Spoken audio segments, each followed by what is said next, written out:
Agora sim, pessoal, muito boa noite, sejam muito bem-vindos à segunda webconferência da Unidade Curricular 4 de montagens de sistemas mecânicos.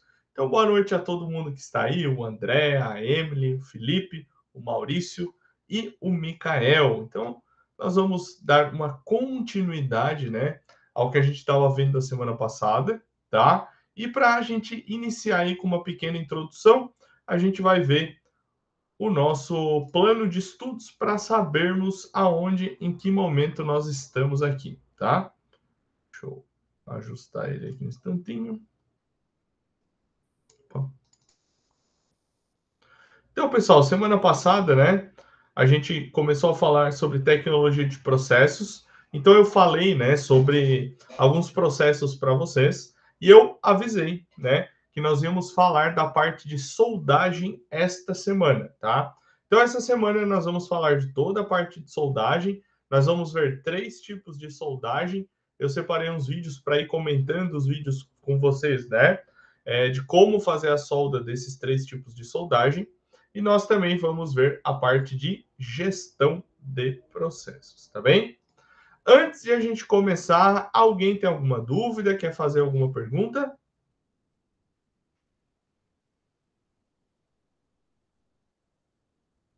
Não? Tudo tranquilo? Então tá. Então vamos iniciar aqui.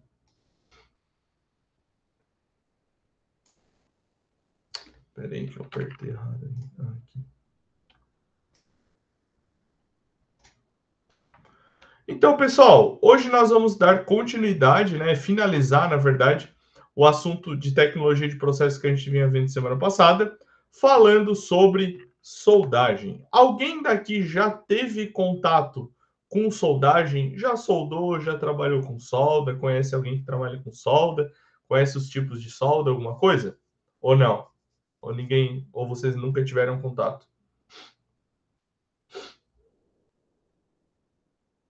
Não? Então tá. Então, o que que é solda, né, pessoal? A soldagem, né? O que que é a soldagem em si, né? A soldagem é um método que a gente usa para unir duas partes metálicas utilizando de fusão, né? O que que é fusão? É a gente derreter o material para que para que as duas partes fiquem unidas, tá? Então a soldagem, pessoal, ela tem aí uma grande utilização, né? Que vai desde indústrias eletrônicas, onde a gente tem pequenas soldas, tá? Até empresas fabricantes de navios, né? Onde a gente tem grandes áreas sendo soldadas, tá? Então, a soldagem é um processo que vai envolver essas pequenas aplicações, né? Como eletrônica, etc., até grandes aplicações e também aplicações mais caseiras, né? Como soldagem de portão, soldagem de janela, reparos pequenos em automóveis, né? Então a soldagem aí tem uma gama grande de trabalho, né? Então toda essa parte de soldagem entra essa gama grande de trabalho, beleza? Uma outra coisa sobre soldagem, tá, pessoal? É que ele é um trabalho bem específico, né? Existe outro método para eu fazer, para eu utilizar que não for a soldagem para unir partes? Existe, né? Usando juntas, usando outras coisas, porém, né? A única parte realmente que une utilizando fusão é a soldagem. E aí a gente vai ver alguns tipos de soldagem que existem. O processo mais conhecido e o processo mais utilizado é o tal do Mig-Mag, né? Se vocês já ouviram falar de soldagem, o Mig-Mag certamente foi o que vocês ouviram, né? Desse processo Mig-Mag, ele usa o calor que é gerado por um arco elétrico, né? Esse arco elétrico, ele é provocado pelo aquecimento de um eletrodo nu, né? O que que isso quer dizer? É que esse eletrodo não tem revestimento. Vamos pensar assim, ó, um fio como se fosse um fio desencapado, né? O eletrodo é como se fosse um fio, só que desencapado, ok? Então, por isso que a gente fala um eletrodo nu. Esse eletrodo, ele vai sendo alimentado de maneira ininterrupta, por quê? Porque esse eletrodo vai sendo consumido durante o processo de soldagem, tá? Então, ele tem que ser alimentado a todo momento. Então, esse calor gerado pelo arco, né, vai fundir a ponta do eletrodo com a superfície do metal base, certo? Então, a gente tem um metal que está sendo soldado e a ponta do eletrodo. Esse arco elétrico produzido ali, ele vai, né? Ele vai sendo alimentado e esse calor vai derretendo, né? Esse eletrodo e vai criando material para poder soldar, né? As duas partes que a gente quer soldar. E esse material que vai sendo criado a gente chama de poça de fusão, certo? Então aqui do lado a gente tem um desenho, né? Um esquemático sobre essa solda MIG-MAG, as partes que tem, né? Então, por exemplo, essa parte que a gente tem aqui, ó, a gente chama de bocal, né? Ou tocha, enfim. O bocal é essa parte aqui de baixo, certo? O bloco de contato é o que vai chegar perto da peça, né? O bocal nunca vai encostar na peça, o que vai encostar na peça é o eletrodo, né? Dentro do bocal, a gente tem a entrada de um gás, a gente tem o arame do eletrodo e a gente tem o cabo de corrente elétrica. Por que precisa ter essas três coisas, né? O arame do eletrodo é o que vai ser fundido juntamente com o metal do que a gente está soldando. O cabo de corrente elétrica, ele precisa passar, porque esse tipo de solda funciona com um arco elétrico. Então, esse arco elétrico é o que faz essa temperatura subir, derreter o eletrodo e fazer a fusão ali da poça de fusão, né? E a entrada de gás, para que serve? A entrada de gás, né? A gente usa um gás inerte aqui, né? No caso da MIG, a gente usa um gás inerte, e no caso da MAG, a gente usa um gás ativo, né? Mas, por isso que é MIG e MAG, né? Só muda a letra do meio. E esse gás é o que protege essa poça de fusão. Protege do quê? Protege de sujeira, protege de vento, protege de incrustações, protege de um monte de coisa, né? Por que essa proteção é necessária? Porque qualquer sujeirinha que entrar nessa poça de fusão vai deixar o meu cordão de solda muito mais frágil, né? Então vocês pensem que, por exemplo, eu tenho um cordão de solda que tem um monte de areinha por dentro, certo? Aquela areia, ela não tem uma função, não tem uma função análoga, né? À poça de ao material fundido, né? Ele é bem mais frágil. Então, se eu tenho um monte de areinha por dentro, o meu cordão de solda eventualmente fica mais frágil por conta disso, ok? Então, a poça de fusão, ela fica nessa posição aqui, né?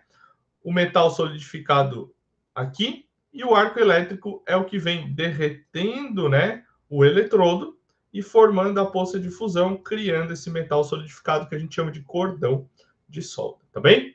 Mas, para vocês entenderem um pouco melhor, eu trouxe um vídeo, né, para a gente ver como faz essa soldagem MIG-MAG. Então, eu vou comentando aqui ao longo do vídeo com vocês. Passo a passo para você soldar com o processo MIG-MAG. Vocês estão ouvindo o vídeo? E como você fazer um excelente cordão. O primeiro passo é acrescentar o arame. Estão ouvindo? Sim ou não? Sim? Beleza.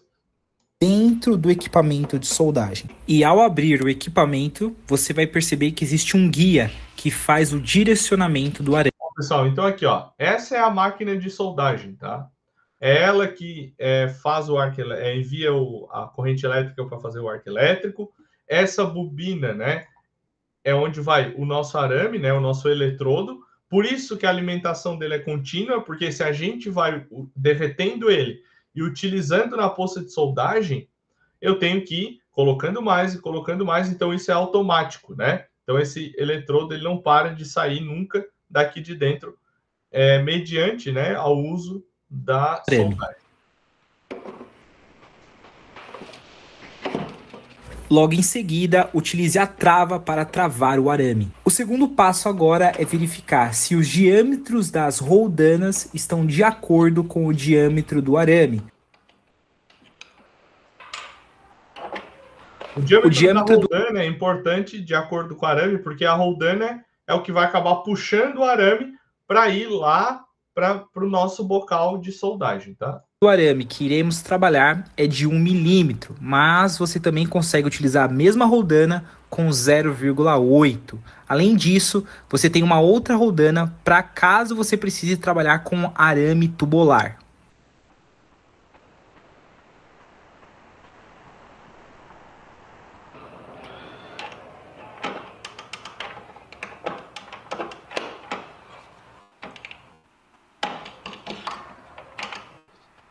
O terceiro passo agora é fazer a alimentação do arame na tocha. Então, ele colocando o arame aqui, né? Aqui dentro a gente tem um esquema de roldana, né? Que vai, quando eu apertar a minha tocha lá para soldar, ele vai acionar esse carinha aqui e vai começar a puxar o meu eletrodo aqui de dentro da máquina.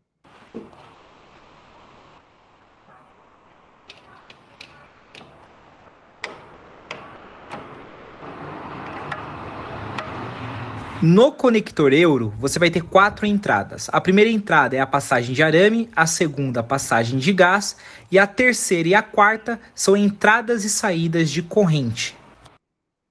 Peraí, deixa eu voltar um pouquinho ali, peraí, onde ele está mostrando ali.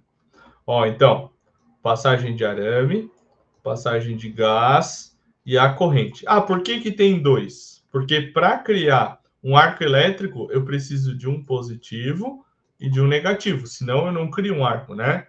Senão ele não vai criar uma corrente elétrica aqui. Então, por isso que a gente tem 2 conectores para corrente elétrica. Corrente.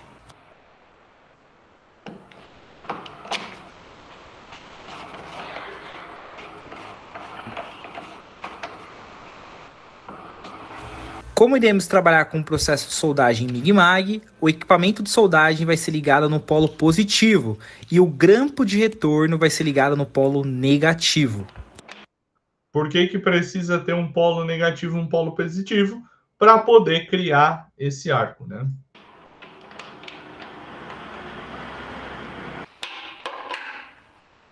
Como essa mesa ela é metálica, né? Ele pode colocar o polo negativo aqui nessa mesa para fazer como se fosse o terra, né? Não sei se todos vocês sabem, né? Mas para a gente criar uma corrente elétrica, né? A gente tem que ter um polo positivo e um negativo. Naquele caso ali, o negativo pode ser o terra, né? Então a gente cria essa corrente elétrica a partir disso. Ao ligar o equipamento, irá aparecer os processos de soldagem que serão executados. Nesse caso, iremos trabalhar com o processo MIG-MAG, onde vai ser ajustado a tensão de acordo com a espessura do metal de base e também a velocidade de arame. E aí, pessoal, tanto a tensão quanto a velocidade de arame vão depender da espessura do material. Então, materiais mais espessos precisam de uma tensão maior. Por quê? Porque aí o meu arco elétrico vai ser mais forte, né? E vai derreter mais o material, certo? E a velocidade do cordão também, né? Então, quanto mais eu alimento o meu metal base, mais eu consigo, né, derreter material ali na hora de fazer soldagem. Além disso, eu posso ajustar outros parâmetros. Bom, eu falei, né, que mais material vai na poça de fusão, né? Porém, então eu posso botar sempre no máximo. Não, porque daí a gente tem um desperdício, né? Então existe essa relação de benefício da quantidade de arame que eu vou colocar, na velocidade do arame que vai sair da tocha, com, né, o tipo de soldagem que eu vou fazer. Uma função bem interessante é que eu posso definir qual é o tipo de material que eu irei soldar. Nesse caso, a gente vai estar soldando aço carbono. Uma dica muito importante é que antes de você alimentar... Esse é o bocal que eu falei, né? Que a gente chama geralmente de tocha, tá? E aí todos aqueles, tanto o gás, né? Quanto o arame consumível, né? Quanto a parte elétrica, vem tudo por aqui. A tocha com o arame, é sempre aconselhável retirar o bico de contato e o bocal. Isso vai evitar com que o arame fique travado no bico de contato.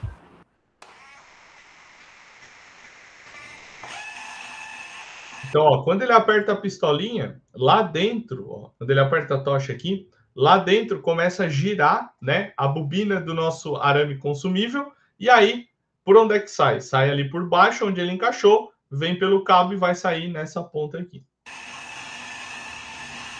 Isso tudo é automático, né? Quando ele aperta, já começa a sair.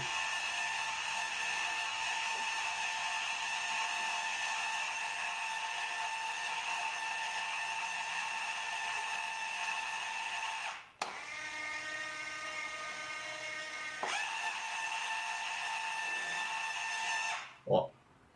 No quarto passo é feita a conexão do gás. Lembrando que o gás é definido de acordo com o tipo de material que será soldado, como também as condições de penetração na superfície do metal de base. Antes de começar a soldar, é feita uma limpeza na superfície dos dois materiais, tanto na chapa superior quanto na inferior. Lembrando que a corrente e a tensão definida é com relação à espessura do metal de base. Além Pessoal, uma outra informação, né, que passou ali quando ele falou tipo de gás, né? Eu falei que o MIG usa um gás inerte, né? E usa um gás inerte porque a gente vai soldar peças, por exemplo, de titânio, alumínio, cobre, ok? E o MAG, né? Ele usa um gás ativo, né? Um outro tipo de gás, tá? Como o dióxido de carbono, por exemplo, onde a gente vai soldar outros tipos de aço carbono, algo dessa natureza. Por isso, né? Que a mesma máquina faz os dois processos, né? Porque o processo é o mesmo, a única coisa que muda é o tipo de gás que eu vou utilizar. disso, eu utilizo um grampo para evitar com que o material corra na hora que eu estiver executando.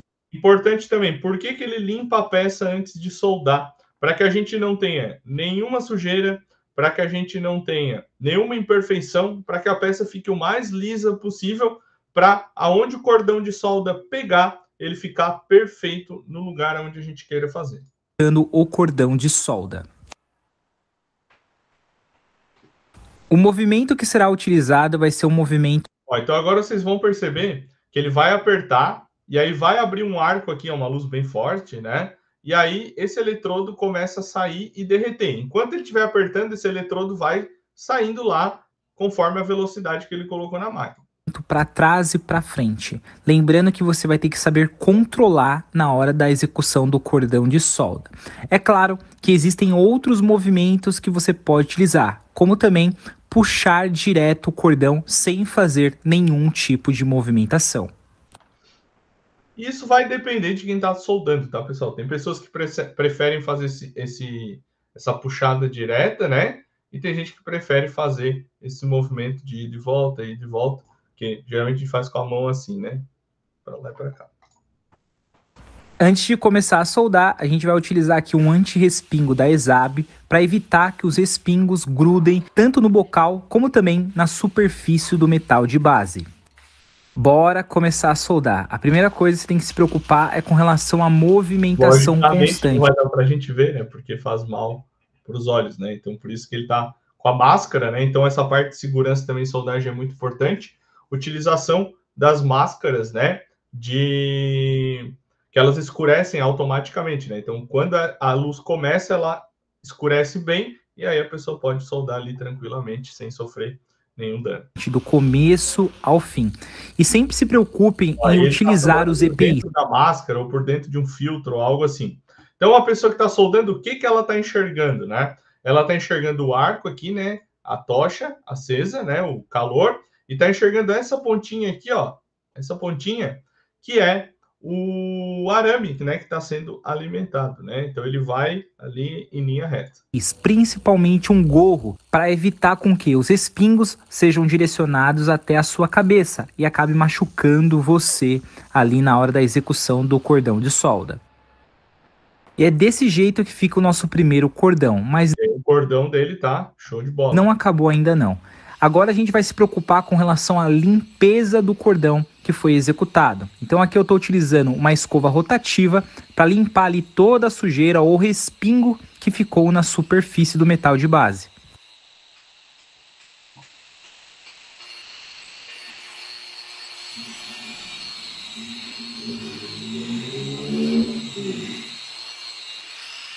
E retirando todos os resíduos, a gente tem o nosso cordão finalizado. Então aí um belo cordão muito bem feito, utilizando aí. Se você é iniciante, é só você seguir esse passo a passo que eu acabei de passar aqui para você. Esse é o processo MIG-MAG, né? Onde a diferença é o tipo de gás que a gente utiliza para soldar, né? Mas ele tem essa característica de ter esse arame consumível nu e de alimentação contínua, tá? Lembrando, passo a passo para você soldar com... O segundo tipo de soldagem que a gente vai ver é o tipo chamado TIG, né? Que é um processo de soldagem que tem por característica, né? Utilização de um arco elétrico com proteção gasosa, né? Porém, aqui a diferença é onde mora. Bom, quando eu falo arco elétrico e proteção gasosa, né, é muito parecido com o MIG-MAG. Onde é que mora a diferença aqui? O eletrodo que é utilizado na TIG, ele não é consumível. Então, ele não fica alimentando toda hora, diferente da MIG-MAG.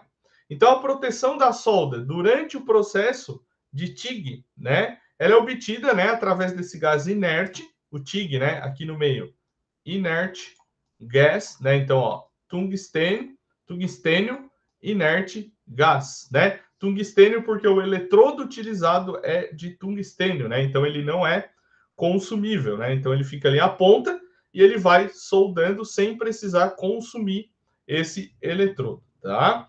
Então esse gás ele é um gás inerte, ele pode ser um gás só, ele pode ser uma mistura de gases, né?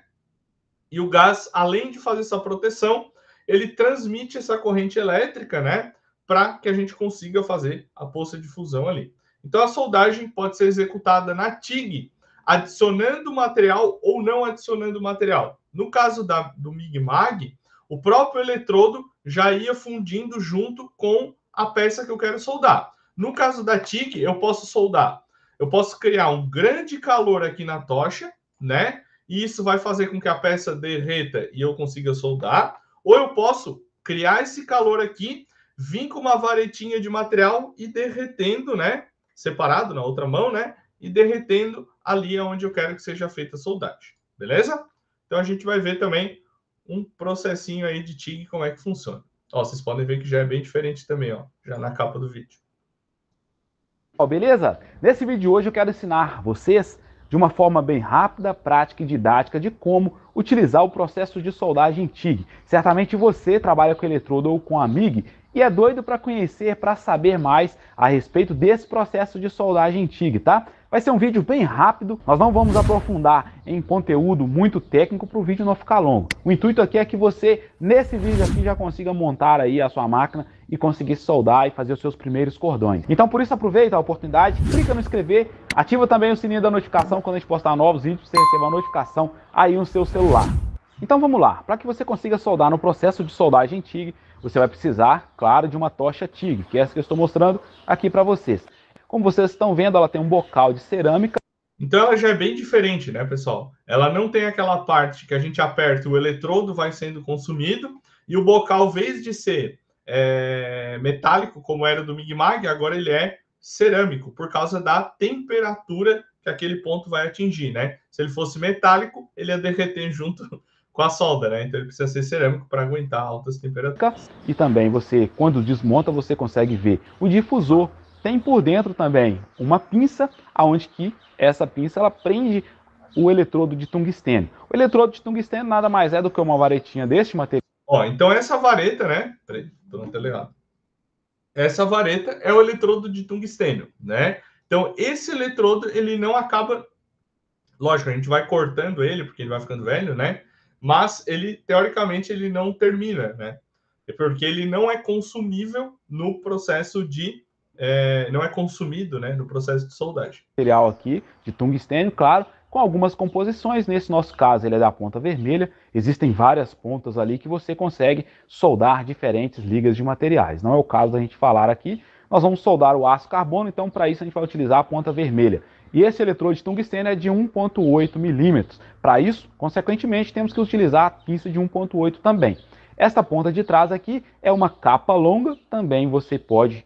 E aí, pessoal, ele falou ali em soldagem de aço carbono, né? E a gente viu que a MAG também solda aço carbono. E qual é a diferença, né? A TIG, ele tem um processo de soldagem muito mais de qualidade do que a MAG, né? Ele já fica bem limpinho a solda. E também a gente utiliza a TIG quando a gente tem materiais que são altamente sensíveis à oxidação. Por causa da questão do tungstênio, né? Ele não deixa o material oxidar quando ele fica extremamente quente, ok? Comprar ou na tocha que você tiver, ela pode vir também com a capa curta. Quando o eletrodo de tungstênio ali, ele já estiver bem pequeno e também para você ter acesso a lugares ali mais específicos. Ó. Então, o eletrodo de tungstênio, né, ele precisa ser afiado. Por que ele precisa ser afiado, né? Para ele poder ter a ponta de contato que é quando a gente encosta na peça metálica, o arco abre, e aí, o arco abre, que eu digo, ele começa aquele temperatura a aumentar, né? Faz aquela luz bem forte, né? E tem vários jeitos aí para a gente afiar, né? Tem gente que gosta de 30 graus, 45, 60 ou 90 graus.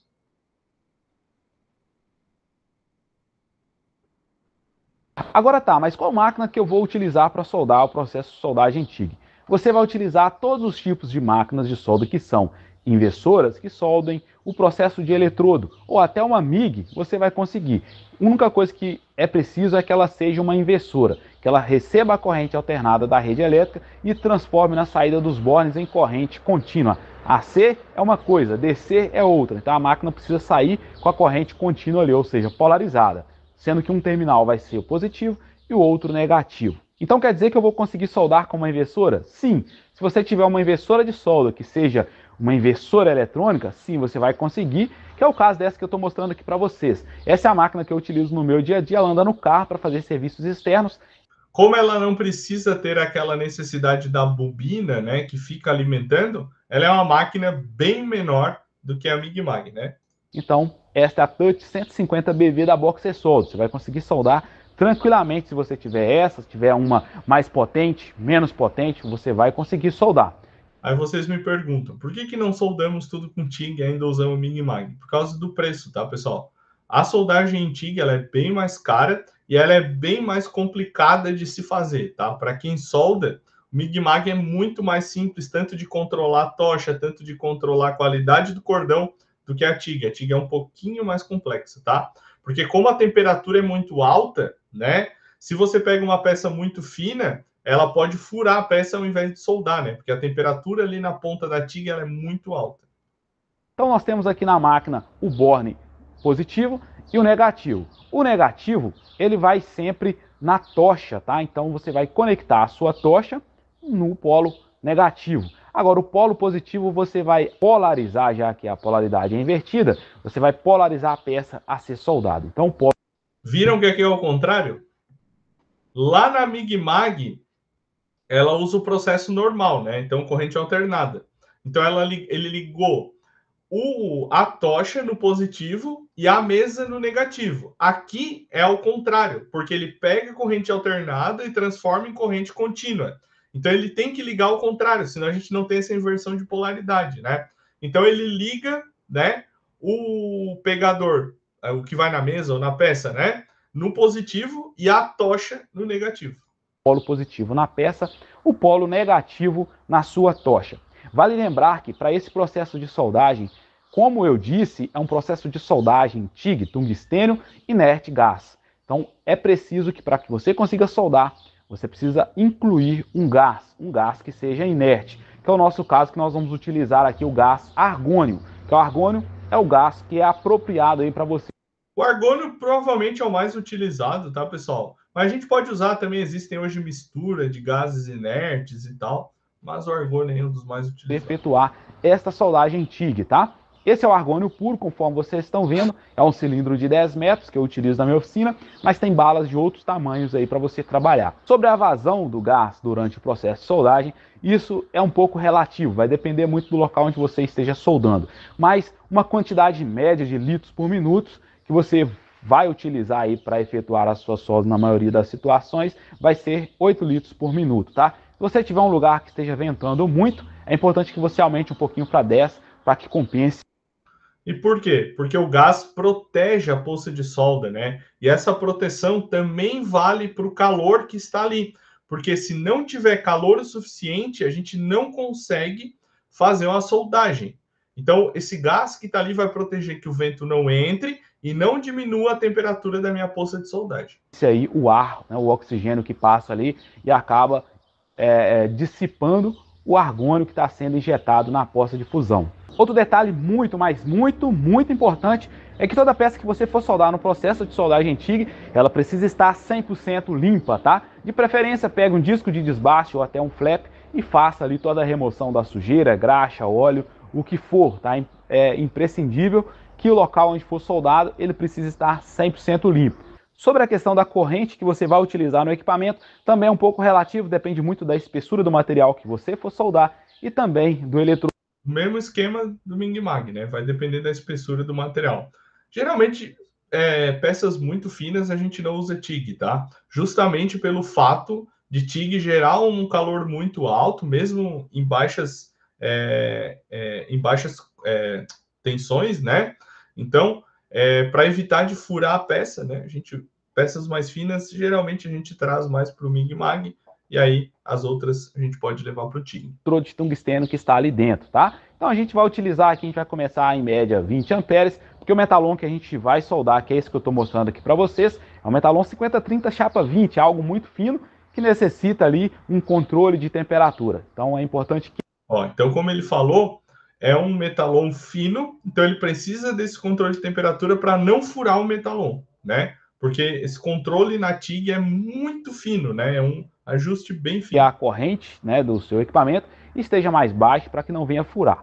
Tá, mas a pergunta é o seguinte: no eletrodo, eu uso o eletrodo para fazer preenchimento. Na MIG, vai o arame. E na TIG? Você utiliza aí a vareta de adição. Essa vareta de adição, ela tem que ser do mesmo material base que você for utilizar. Pronto, depois de tudo montado aqui, a nossa tocha conectada ao gás, o gás aberto, na pressão, na vazão de litro por minuto corretamente. A corrente ali, a gente pode ser que precise de alguma variação, é hora da gente efetuar a soldagem, é o que a gente vai ver aqui agora. Como a gente está utilizando a máquina de solda inversora, a gente vai precisar de riscar o eletrodo. Então, esse cara aqui, ó, é o arame de adição, né? Esse carinha que está aqui, ó. O arame de adição, ele é do mesmo material que ele vai soldar aqui. Por quê? Se não for do mesmo material, não vai ter aderência, né? Porque eu só estou adicionando calor aqui, derretendo isso aqui em cima. Então tem que ser do mesmo material. E agora ele vai riscar o eletrodo. Eletrodo de tungstênio para que a gente consiga abrir o arco elétrico, tá? Exatamente. No Ming Mag também, tá? Não precisa riscar, porque a hora que a gente encosta, né, o eletrodo na peça ele já abre o arco, mas no de tungstênio a gente precisa riscar, né? Por quê? Porque a gente precisa criar uma faísca, entre aspas, ali, para ele poder acender, ok? Essa é uma máquina de solda inversora, uma máquina de solda para eletrodo. Sabemos que tem as máquinas específicas para você trabalhar com o processo de soldagem TIG, que tem até mesmo alta frequência. Você aperta o botão aqui aproximando o tungstênio e ela vai abrir o arco elétrico. Nesse nosso caso, nós vamos encostar e arrastar, tá bom? E depois de abrir o arco, a gente vai utilizar uma vareta de adição. Essa vareta de adição minha aqui é de aço carbono, ela tem 2,4 milímetros, tá? E a gente vai inserir na pós-fusão, a gente vai tentar mostrar isso aqui para vocês. Para poder iniciar, você sempre terá que abrir aqui, ó, o gás, tá? Se você não abrir, vai derreter aqui a ponta, vai consumir a ponta do eletrodo de tungstênio. Então, abriu. Então, o gás, no caso da TIG, também tem essa função, né? Não deixar que esse eletrodo seja consumido, até porque se a gente for consumir esse eletrodo de tungstênio aqui na peça, não vai ter aderência, porque são materiais extremamente distintos, né? Então também não vai adiantar de nada. Vai abrir o arco. Terminou, você levanta e depois vem e fecha o gás. O processo de soldagem, ele não é difícil, tá, pessoal? Eu deixei aqui aproximadamente 6 milímetros a ponta do tungstênio. É difícil, tá? Vou ser sincero com vocês, ele tá falando que não é difícil porque ele provavelmente trabalha com isso, mas no início ele é bem complicadinho de fazer, principalmente nesse controle de velocidade, tá?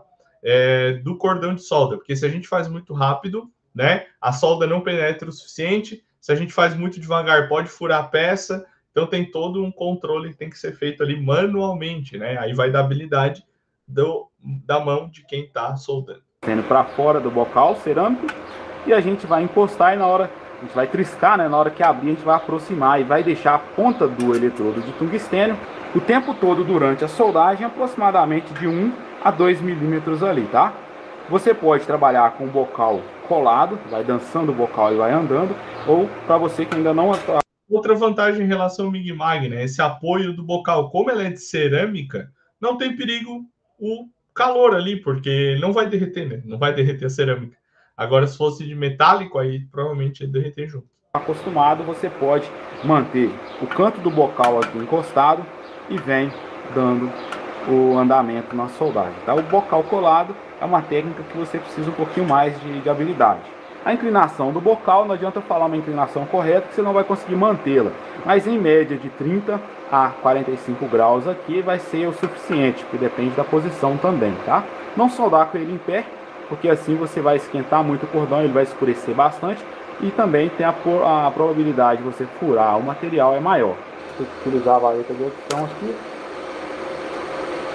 Você pode ver que ele só deu uma encostadinha, já abriu o arco, né? Como eu falei, o arco é essa luz que está fazendo aqui, né? Que é o que faz essa ponta ficar extremamente quente, né? E aí ele começa a aproxima a vareta ali de adição, né? E aí ele vai colocando e vai correndo com a solda ali, adicionando esse material.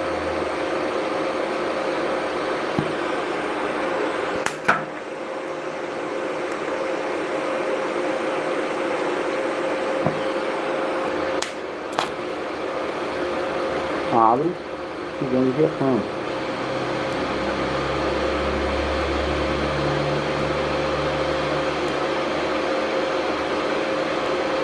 Pode ver que lá atrás dá pra ver que tá pertinho de solda. Mas lógico, né, pessoal? A TIG exige muito mais habilidade de quem está fazendo, porque são dois movimentos separados. Um da tocha e um do arame. Lá no MIG-MAG é só da tocha, porque o arame já está sendo, né, alimentado automaticamente.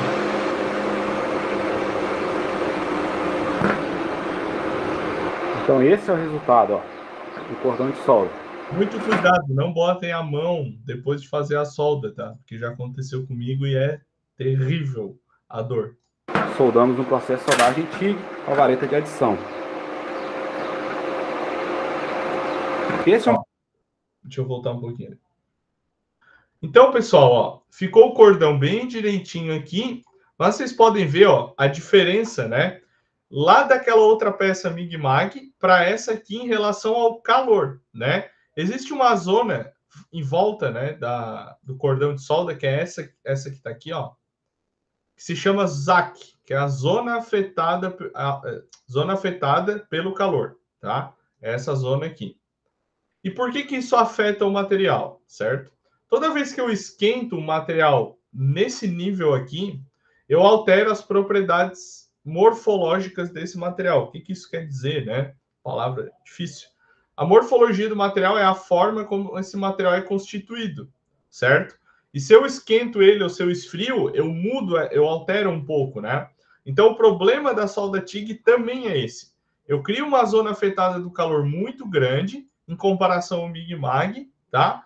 E para materiais que eu não posso afetar a morfologia deles, porque muda as características do material, eu garanto para vocês que nessa zona afetada do calor, afetada pelo calor, esse material aqui, nesse ponto, está muito mais frágil do que aqui fora, por exemplo. Certo? Eu garanto para vocês isso. Porque o calor, né, em materiais aço carbono, quando eu adiciono calor, ele deixa o material mais frágil, né? Então, isso também é um ponto a ser considerado, que também tem que ser tomado cuidado, tá? Resultado, ó, do cordão de solda. Soldamos no processo de soldagem TIG com a vareta de adição.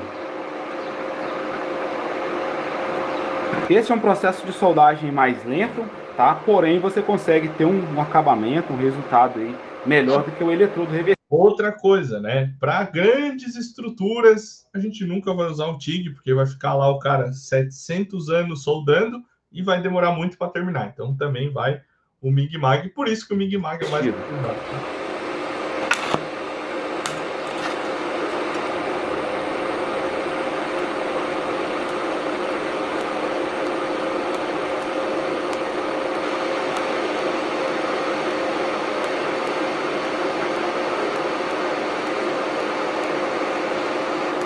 Olhando direto para a luz, na hora que eu olho para a parede, parece que tem uma bola, né? De luz na parede. Olha o tamanho da zona afetada pelo calor, né? Então, com certeza, nesse local aqui, alterou as características desse material.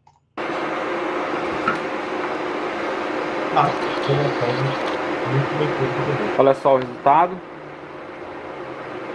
Esse é o processo no aço carbono. O aço inox seria a mesma coisa. Agora, o alumínio, você teria que utilizar uma máquina que fosse liberasse a corrente alternada, AC. Bom, pessoal, conforme tudo que vocês viram, é o que eu queria mostrar para vocês de uma forma bem superficial, mas que você pudesse, de fato, fazer os seus primeiros cordões de... Então, essa é a solda TIG, tá, pessoal? E as principais diferenças. Solda. Beleza? E a última que a gente vai ver hoje é o terceiro tipo, que chama eletrodo revestido. Então, lá no começo, na primeira que eu falei do Mig-Mag, era o eletrodo nu. Na segunda, tinha o metal de adição, e esse se chama eletrodo revestido.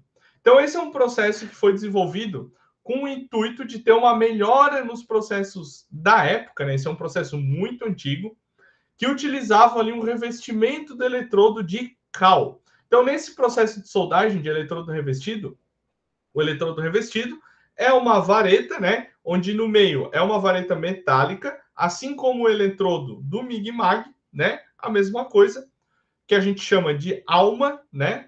E ela é revestida, né? No caso, então essa vareta é o que faz a condução da corrente elétrica, né? Então, ao invés de a gente ter um gás, ao invés de a gente ter, né, o arame sendo alimentado, né, ao invés de a gente ter uma tocha muito grande, né? Nesse caso não.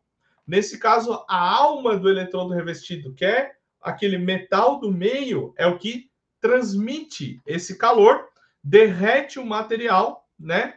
E aí cria a poça de fusão, tá? E por que ele é revestido? Ele é revestido justamente porque o revestimento vai saindo, né, por óbvio, e aí a gente vai protegendo a poça de fusão e ao mesmo tempo criando calor suficiente para fazer, né, o nosso cordão de solda, né? O eletrodo do meio, por óbvio, ele vai derretendo, né? Ele vai sendo consumido, né? E aí a gente é usado isso, tá bom? O revestimento desse eletrodo, hoje em dia, né? Antigamente era utilizado cal, hoje em dia é uma mistura aí de vários materiais também que são utilizados, assim como a mistura de gases lá. Então vamos ver como é que é o eletrodo revestido. Tenho certeza que você tem uma grande dificuldade com o processo de soldagem de eletrodo revestido. Principalmente quando você vai começar a soldar e o seu eletrodo fica grudando ali na superfície do metal de base, ou até mesmo você fica frustrado porque o seu cordão de solda não sai corretamente. Mas cara, fica tranquilo que hoje eu vou mostrar para você um método rápido e simples para você conseguir executar os seus primeiros cordões de solda. Então, bora pro nosso vídeo. E antes de a gente começar, eu não poderia esquecer de falar da máquina que a gente vai estar trabalhando. A gente vai estar trabalhando com essa Flama 221, tá bom? E essa máquina, na hora que eu começar a soldar... Essa máquina, a depender, né, ela também pode ser utilizada para o TIG, tá? Para soldagem TIG. Ela vai tender a estabilizar o arco. E essa máquina aqui, dentro dela, já tem a parte de controle de hot start, arc force e comprimento de arco. Então vamos imaginar que a gente se distancie muito da peça. Ela vai aumentar a corrente para que o arco não seja interrompido, assim danificando até mesmo o seu cordão de solda. O eletrodo revestido que a gente vai estar trabalhando vai ser um eletrodo E113 de diâmetro de... Ó, então vocês podem ver, né, também uma diferença aqui, né? Na de eletrodo, né, nu, né, do Mig-Mag, era um eletrodo lá de 1 milímetro, às vezes de meio milímetro. Do eletrodo revestido, nós já temos aí eletrodos muito maiores, né, por conta do revestimento, né? Então nós temos aqui eletrodos de 2,5 milímetros de diâmetro já, né? 2,5. Além disso, para soldar com esse eletrodo aqui, eu vou utilizar uma corrente de até no máximo 90 amperes. Então, entre 70 amperes a 90 amperes, a gente vai estar utilizando. Aí tem uma diferença grande também. Vocês lembram que ali na TIG, ele soldou a 170 amperes, bem alto, né? Aqui a gente vai soldar em 80 amperes, né? Já bem mais baixo. E eu só preciso te dizer uma coisa, para você... E justamente porque na TIG a gente precisa de mais calor, aqui a gente precisa de menos calor. A máquina de solda, você precisa pegar uma chapa velha, pega uma chapinha qualquer ali, da mesma espessura do material que você vai soldar, tá? Vai lá, executa um teste antes de você executar na chapa nova. Assim, você não danifica a sua peça na hora da execução do cordão de solda, tá bom? Então bora ali para a peça que eu vou mostrar o posicionamento correto que você vai estar utilizando aí para executar o cordão de solda. Antes de a gente começar a soldar, a gente precisa fazer a limpeza então da vocês vão ver... Peraí, só um instantinho. Vocês vão ver a diferença, né, do equipamento de Mig-Mag, TIG e eletrodo revestido. Eletrodo revestido é basicamente aquele jacarezinho, né, que grudava na mesa, né, agora vai grudado direto no eletrodo, né? Não é o mesmo, tá? É algo parecido, mas ele é grudado direto no eletrodo. Por quê? A corrente elétrica, ao invés de ela vir separada para formar um arco, agora ela vai passar por dentro do eletrodo, né? Então o eletrodo dentro do revestimento é o que vai trazer essa corrente elétrica e formar esse arco para a gente poder fazer a soldagem. Por isso, o eletrodo revestido vai ligado diretamente nesse jacarezinho aqui. Metal de base onde vai ser feito o cordão de solda. Aqui eu já tenho alguns passes feitos com TIG, eu já vou mostrar para vocês como ficou esses passes, mas aonde eu vou soldar com eletrodo revestido, eu limpei a região aqui para executar o cordão, tá? E qual seria o posicionamento que a gente vai manter o eletrodo? O eletrodo, ele pode ser mantido em alguns ângulos aqui, ó. Esse primeiro ângulo é conhecido como ângulo de 90 graus, porque entre o eletrodo e o porta-eletrodo, nós temos um ângulo de 90 graus. Um outro ângulo que vocês podem trabalhar é com esse ângulo aqui, de 120 graus, ó. Percebam que agora a gente tem um maior ângulo aqui, tá? Os dois ângulos, eles são muito bons aí para você poder executar o seu primeiro passe de solda, tá? Eu vou trabalhar aqui com um ângulo de 90 graus, então eu vou posicionar aqui no porta-eletrodo, tem algumas frestinhas aqui por dentro, e você vai fazer o encaixe de ângulo de 90 graus aqui para poder trabalhar. Qual será o posicionamento aqui? O eletrodo, ele pode tanto permanecer a 90 graus, tá? Percebam que se eu pegar aqui um esquadro e fazer o posicionamento desse eletrodo aqui, ó, eu tenho um ângulo de 90 graus. Só que a gente não vai deixar ele assim, a gente vai puxar uns 15 graus para baixo aqui, ó, aproximadamente até aqui, ok? E aqui nós vamos posicionar nossa mão no porta-eletrodo, né? No eletrodo e no porta-eletrodo. E na hora que eu for começar a soldar, eu vou vir... Por que não tem perigo de ele colocar a mão no eletrodo, né? Por conta do revestimento, né? O revestimento, ele não é condutor, né? Só o que é condutor é o eletrodo que passa por dentro do revestimento. Então, e o revestimento também não esquenta. Então não tem perigo ele colocar a mão aqui nesse eletrodo no revestimento. Fazendo um movimento bolinha ali, constantemente. Só que eu não vou puxar muito rápido. Se eu puxar muito rápido, vocês vão perceber que o cordão de solda vai ficar bem fininho. Nosso objetivo não é deixar o cordão de solda fino, é sim manter um cordão uniforme ali, com uma largura de aproximadamente de 8 milímetros a 10 milímetros de largura, tá? Então a gente vai permanecer aqui, vai manter e vai levando aí o cordão de solda até o final. Eu vou puxar o cordão, vou interromper para vocês verem como tá ficando e eu vou mostrar como fazer uma emenda e executo de novo até o final para vocês verem.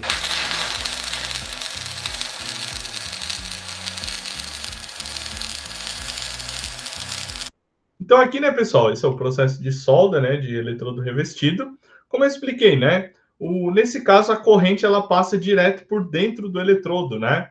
Então é um processo de solda aí que funciona numa amperagem mais baixa. A gente não consegue soldar chapas muito grossas, né? Por conta de como essa amperagem, essa corrente é mais baixa, né? A gente não tem altíssimas temperaturas como na TIG, por exemplo, né? Mas é um processo de solda legal também.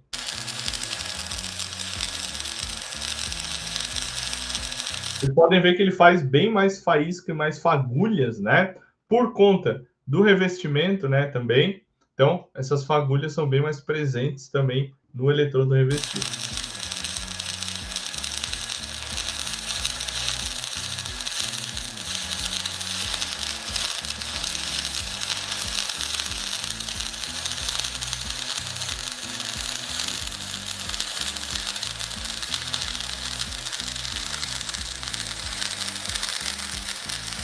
A partir do momento que eu executo todo o cordão, né, a escória ela começa... Ó, e aí por que cria essa capa preta em cima, né? Que ele chama de escória, né? Por quê? Quando a gente vai soldando, né? Deixa eu botar um ali. Destacar. Quando... Até porque vai soldar. Um pouquinho antes. Aqui. Quando a gente vai soldando, né? A parte do eletrodo, que é o que está dentro, né? Do revestimento, ela vai derretendo, vai criando calor e vai preenchendo o espaço aqui, tá? Só que tem, né? O revestimento que vai derretendo junto. Só que o revestimento que vai derretendo junto, ele não é metálico, ele é outro material. Então, esse outro material fica depositado por cima da solda. E esse material que fica depositado por cima da solda é esse preto aqui, que a gente chama de escória, né? Daí, ou a gente tira com uma lima, como ele está fazendo aqui, ou a gente pode ir batendo com um martelinho assim, e aí a escória vai toda caindo ali também. A escória, ela começa a se destacar, até porque vai solidificando o material, né? E ela fica fácil de retirar. Tá? Então não precisa bater na superfície, é só simplesmente raspar e aí conseguir executar o cordão novamente. O que eu vou E é um cordão que fica bem bonito também, né? Bem executado, quando é bem feito, fica bem executado. fazer aqui? Eu vou fazer uma nova unha, tá? Vou fazer uma unha aqui pra gente executar o novo cordão. E como será feito? Eu vou pegar, eu vou vir aqui atrás, né? Eu vou abrir o arco aqui ou aqui por fora, eu abro o arco, venho até esse rechupe que ficou e aí eu continuo a executar o cordão de solda. Por que ele vai fazer isso, tá? Porque aqui já tá frio, né, em relação ao cordão de solda. Então ele começa fazendo aqui, ok? Começa fazendo aqui, essa parte começa a esquentar, aí ele encosta aqui, ele derrete essa parte que tá encostada e aí ele segue fazendo. Por quê? Se ele encostar uma parte quente nessa parte fria, provavelmente elas não vão se unir, né? E aí ele vai ter um problema aqui, que ele, na mesma solda, ele vai ter partes que não estão conectadas, né? Então, por isso que é importante ele fazer sair, começar um pouco mais de baixo, vir para cima e depois voltar. Solda, tá? Mas antes de continuar a executar esse cordão, eu vou limpar aqui essa região aqui. Vou pegar uma escova e vou limpar essa região antes de continuar. Também é importante limpar. Por quê? Senão a solda não vai ter aderência entre um cordão e outro. O cordão, tá bom? Então, bora lá. Tá? Ele pulou a limpeza e só foi pra solda.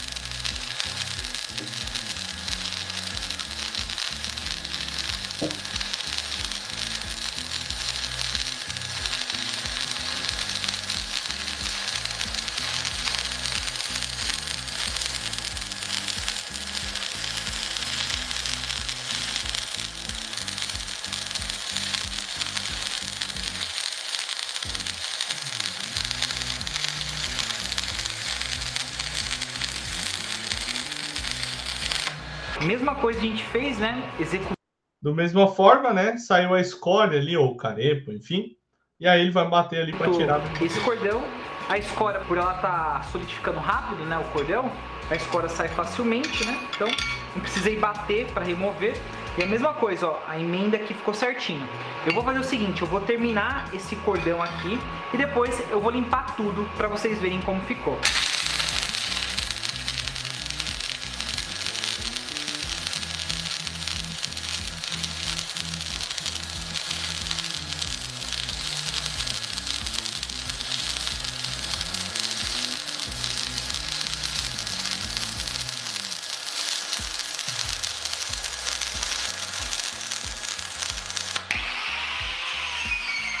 E agora, pessoal, ele vai passar aí um flap, né? Com a esmerilhadeira, né? Vai passar um flap para limpar. Ah, professor, corre o risco de arrancar essa solda? Não, é bem difícil acontecer, tá? Ele vai passar esse flap só para tirar a sujeira ali por cima.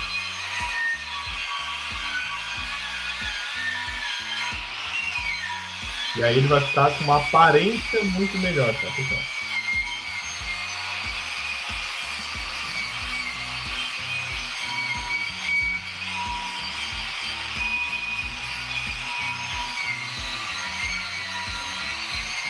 Então aqui a gente finaliza o nosso cordão, né? Então nós fizemos um passe até aqui, aí fizemos uma emenda. Olha, e aí como a emenda foi bem feita, quase não dá para ver que tem uma emenda, né? A gente consegue ver assim, olhando, porque ele mostra, né? Mas quase não até dá para ver aqui, e depois fizemos outra emenda. Ó, essa aqui ficou melhor ainda, né? A gente não disse que tem uma emenda aqui, né? Parece que é um cordão de solda contínua. Com ele até aqui, tá? E aí o que a gente fez? Aqui tinha dado alguns respingos, né? Então eu vim com a lixadeira, limpei essa região aqui para tirar... se ficar o respingo ali tem problema? Não tem problema, mas fica feio, né? Fica visualmente feio, parece que tá sujo, foi mal feito, né? Os respingos que excederam. E essa emenda aqui no finalzinho, ela ficou um pouquinho no excesso, bem pouquinho. É que eu peguei o disco e passei bem em cima dela só para diminuir, baixar um pouco mais a emenda. Aí o nosso cordão ficou desse jeito aqui, ó. Sempre quando vocês forem fazer cordões com o processo eletrodo revestido, não esqueçam que no final é aconselhável fazer a limpeza da superfície do metal de base. Então, pessoal, nós vimos até agora 3, né, processos de soldagem. Primeiro, o MIG-MAG, né, que ele pode usar tanto gás inerte quanto gás ativo, né? O gás é utilizado para a gente proteger a poça de soldagem, ok? Ele tem como característica, né, ter uma alimentação de arame contínua. Depois não com temperaturas não tão altas. Depois nós vimos o processo de soldagem TIG, que ele tem um arame de tungstênio e usa um gás inerte para proteger a poça de soldagem. Não tem um fluxo contínuo de arame consumível, né? Então a gente precisa utilizar ou uma vareta, né, do mesmo tipo de material para executar a soldagem, né, para depositar material na nossa soldagem. E o último que a gente viu é o eletrodo revestido, né, que ele tem a característica, né, de ter um arame tubular onde passa a corrente para fazer o arco por dentro do revestimento e o próprio revestimento derretendo, né, ali virando gás, é o que protege a nossa poça de soldagem. Beleza? Alguma dúvida, pessoal, do que a gente viu até agora?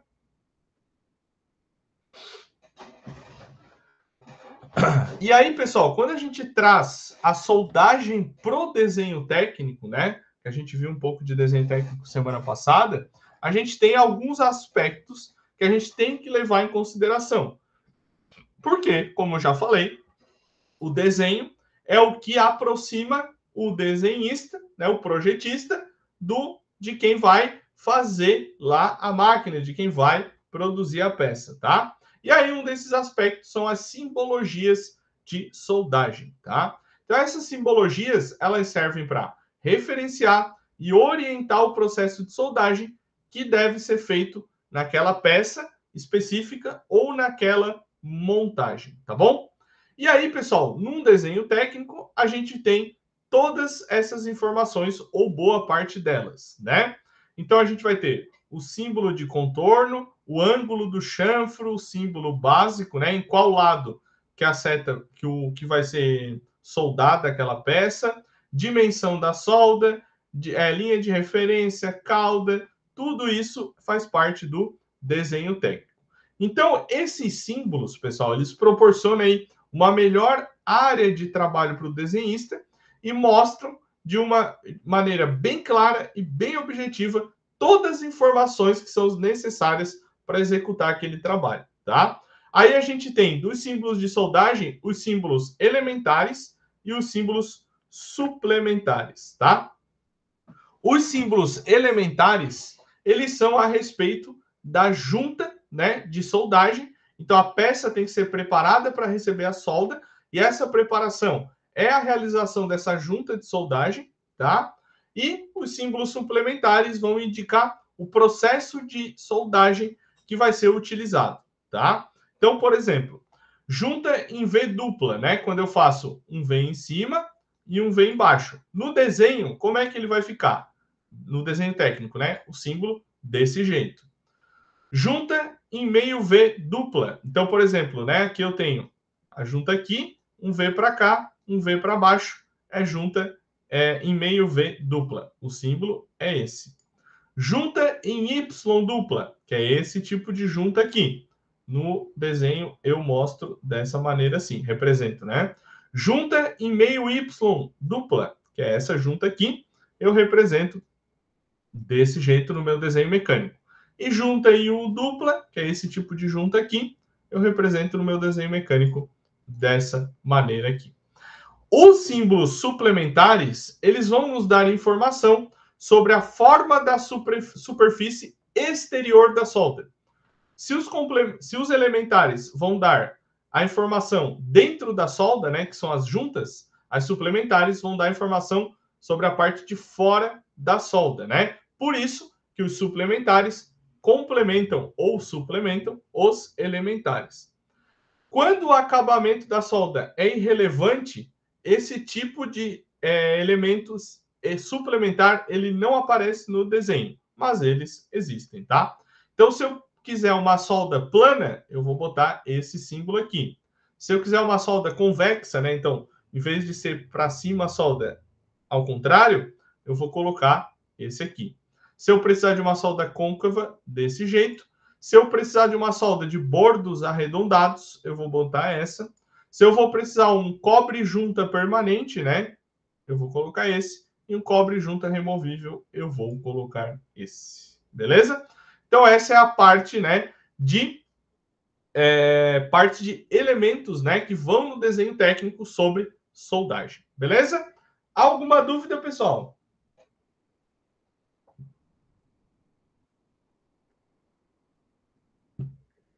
Não? Tranquilidade? Então agora a gente vai fazer um intervalo de 10 minutinhos. Agora é 9h20 até 9h30. Daí 9h30 a gente volta para falar de outro assunto que não tem nada a ver com soldagem, tá bom? Até daqui a pouco, pessoal.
Então tá, minha galera, vamos voltar então para a aula aqui. Então nós falamos aí dos últimos processos que faltavam, né? Que seria o processo de soldagem, simbologia de soldagem, tudo isso. E agora a gente parte para outros assuntos, ok? Então a gente vai começar falando aqui hoje, terminar a aula de hoje falando, né? Sobre gestão de processos, né? Então, atualmente, pessoal, um dos grandes desafios aí nas indústrias brasileiras, além da gestão de pessoas, para quem trabalha com gestão de pessoas, né? É a gente conseguir melhorar a nossa produtividade nos processos da fábrica, sejam esses processos de fabricação em si, seja de venda ou seja de estoque.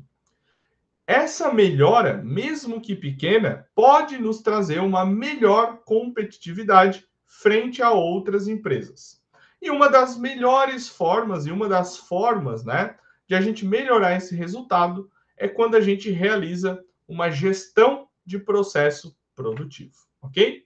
Então, pessoal, antes da fragmentação dos processos, que aconteceu ali com a produção em linha, o trabalho hoje ele é resultado da indústria de transformação, tá? Hoje em dia, a indústria de maneira geral é a gente pegar um produto e transformar em outro, tá? Antigamente, né, não era assim, né? Antigamente era artesanal. Então a gente pegava o produto bruto, mexia, trabalhava e transformava em outro. O método, né, artesanal de produção, ele acabou aí sendo substituído por alguns arranjos produtivos que acabaram caminhando no sentido da separação de etapas de processo. Então, a partir daquele momento, cada pessoa fazia uma etapa do processo, tá?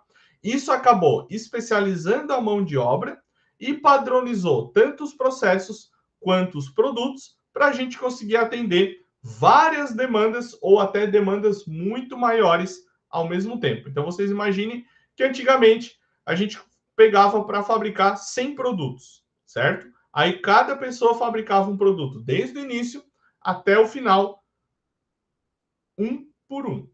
Hoje em dia a gente tem várias pessoas fazendo cada uma parte do processo e aí a gente consegue fabricar muito mais produto muito mais rápido. E esse avanço foi impulsionado lá na década de 40 pela Revolução Industrial. E aí, pessoal, com essa produção em linha, né, cada um fazendo uma parte, os custos das fábricas diminuíram, tá? E também diminuíram os recursos empregados, mesmo aumentando, né, a quantidade de material produzido. Então, dessa maneira, foram-se criadas as bases para a indústria e os seus processos, como a gente conhece atualmente. Então, foi lá na Revolução Industrial que iniciou essa caminhada para a indústria como a gente conhece hoje. E esses processos organizacionais englobam todos esses conceitos, tá? E pelo que são caracterizados esses processos organizacionais? Definições de início, meio e fim e o objetivo. Estar claro aquilo que é transformado na sua execução. Definir as atividades. Definir os indicadores que a gente quer alcançar. Saber os recursos que são utilizados para cada atividade. Gerenciar os processos e as causas dos problemas que sejam conhecidos e acompanhados. Ter acertos quanto a relações com clientes, fornecedores e termos os requisitos bem definidos. Ter todo o nosso processo bem documentado. Ser mensurável, né? O que isso quer dizer? Que a gente consiga medir para saber se o que a gente fez deu certo ou não deu certo. Ter mecanismo de feedback para melhorias e acompanhar a evolução do processo ao longo da execução, ok? E aí, pessoal, quando a gente fala de processo organizacional, a gente divide aí em 3 grandes categorias. Os processos gerenciais, que estão ligados à estratégia da empresa. Então, são processos de nível de gerência, onde a gente tem informação e decisão e estão diretamente relacionados a todas as políticas e diretrizes da empresa. Depois nós temos os processos finalísticos, que são caracterizados pela atuação da empresa e recebem apoio de outros processos internos da empresa e processos de suporte, que esses são essenciais para que a gente tenha uma gestão efetiva da empresa, que é o que dá suporte ao processo finalístico. Então, estão diretamente relacionados à gestão de recursos necessários e desenvolvimento de todos os processos da empresa. Por exemplo, processos gerenciais é o que decide, né, que produto vai fazer, qual é a linha de produto lá mais para o topo. Processos finalísticos é o processo que vai fabricar o produto. E processo de suporte é o que vai dar apoio, vai dar suporte à fabricação desse produto. Por exemplo, setor de compra, setor de venda, ferramentaria, almoxarifado, estoque, então tudo isso, ok? E os fluxos, né, de processo, eles podem ser contínuos, descontínuos, produção por fases ou por encomenda.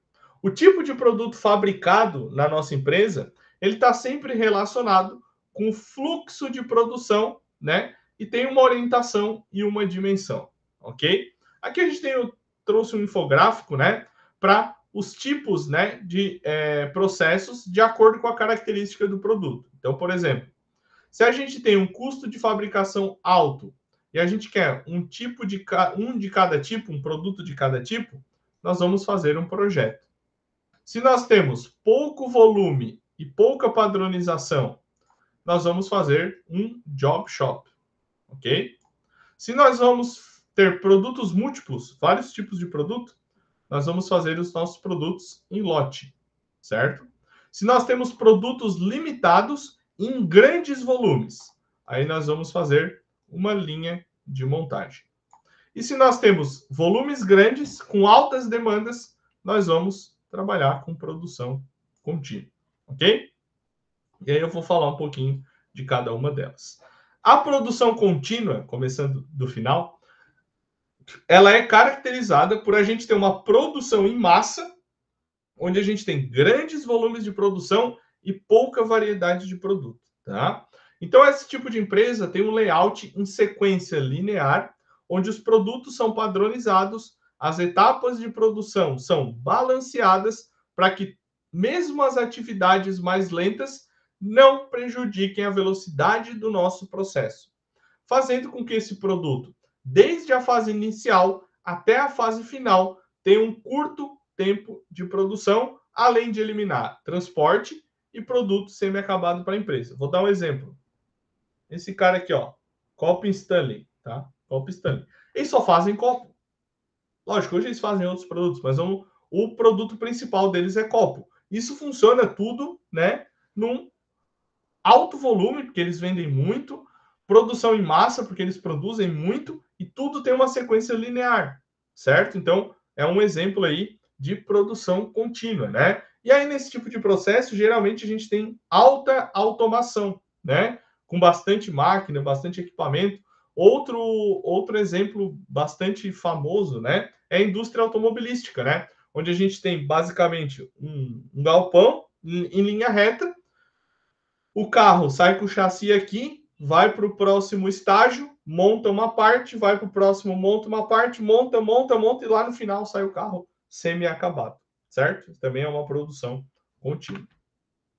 Os custos de implantação da produção contínua são bastante altos, justamente pelo fato dessas máquinas e equipamentos que custam bastante caro. Mas as linhas de montagem não podem ser modificadas muito facilmente, né? Porque a gente já tem toda aquela linha de processo montada, com máquina, robô, tudo isso.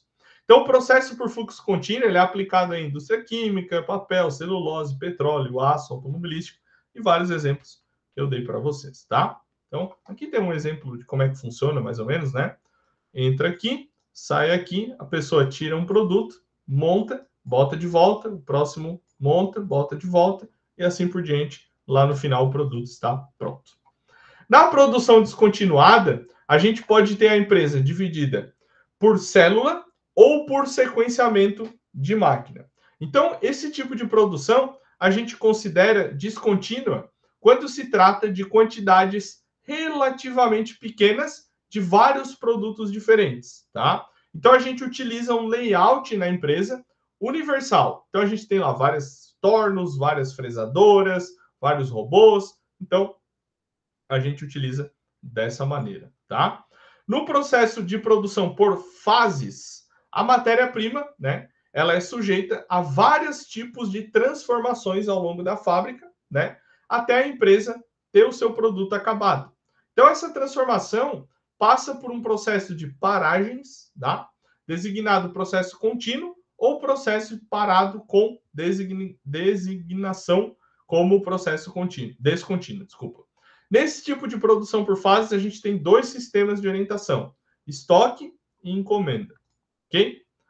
O sistema que é orientado para estoque, ele ocorre quando o item é produzido e estocado antes de o cliente confirmar o pedido. Então, eu produzo, estoco, produzo, estoco, produzo, estoco.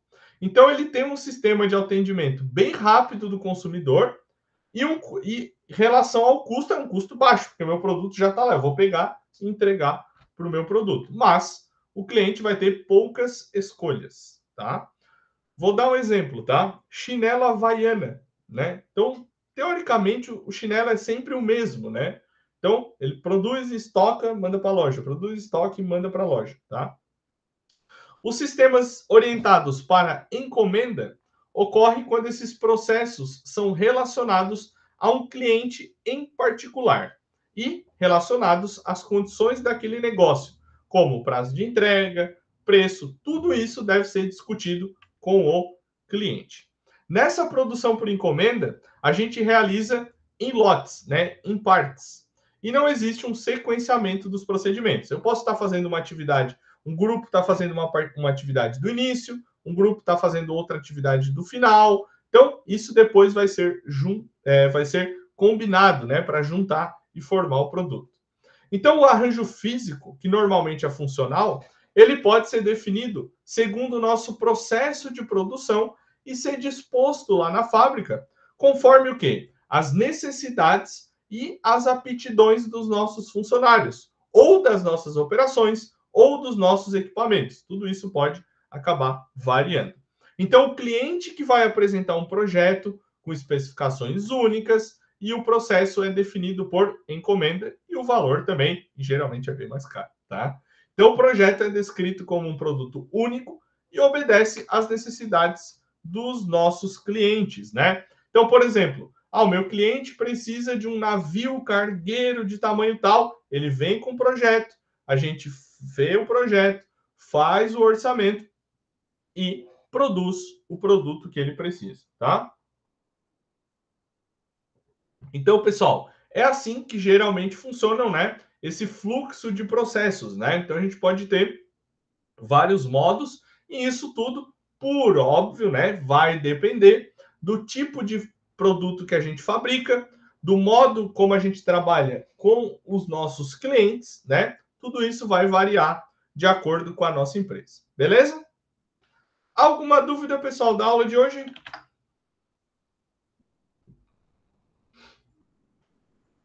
Não? Então tá, só deixa eu mostrar um negócio aqui para vocês. Deixa eu abrir aqui. Estava aberto, eu fechei, agora tem que abrir de novo, peraí.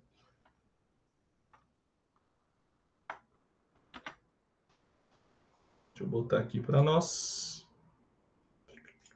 Aqui. Então, pessoal, como a aula de tecnologia de processos foi dividida em duas, né? Semana passada a gente viu ali ensaios, a gente viu uma parte de desenho técnico, a gente viu várias outras coisas, né? E essa semana nós vimos soldagem, simbologia de soldagem. Então, finalizamos a parte de tecnologia de processos, tá? Não esqueçam, pessoal, de fazer a leitura do material didático. Tem mais coisas no material didático do que a gente consegue dar aqui na aula. Por quê? Porque a gente tem esse tempo diminuto, né? Uma vez por semana, né? Das 8h15 até 9h45, 9h50, né? Para dar tempo depois de eu postar a aula para vocês, tá? Então, não esqueçam de fazer a leitura do material didático. É extremamente importante, tá, pessoal? Então, se foi tecnologia de processos, se foi gestão de processos, e semana que vem nós vamos falar sobre tecnologia de ferramentas e materiais e QSMS, tá? Talvez eu também divida em 2 aulas, mas eu ainda vou fazer a análise disso. Beleza? Pessoal, por hoje era isso. Agradeço muito a presença de vocês aqui. Somos em poucos, né? Mas muito importante a presença de vocês. Desejo para vocês uma ótima semana de trabalho. Qualquer dúvida que vocês tiverem durante a semana, me procurem lá no Moodle que eu respondo para vocês, tá bom? Uma ótima semana para vocês. Fiquem com Deus e a gente se vê semana que vem. Tchau, tchau, pessoal. Muito obrigado pela presença.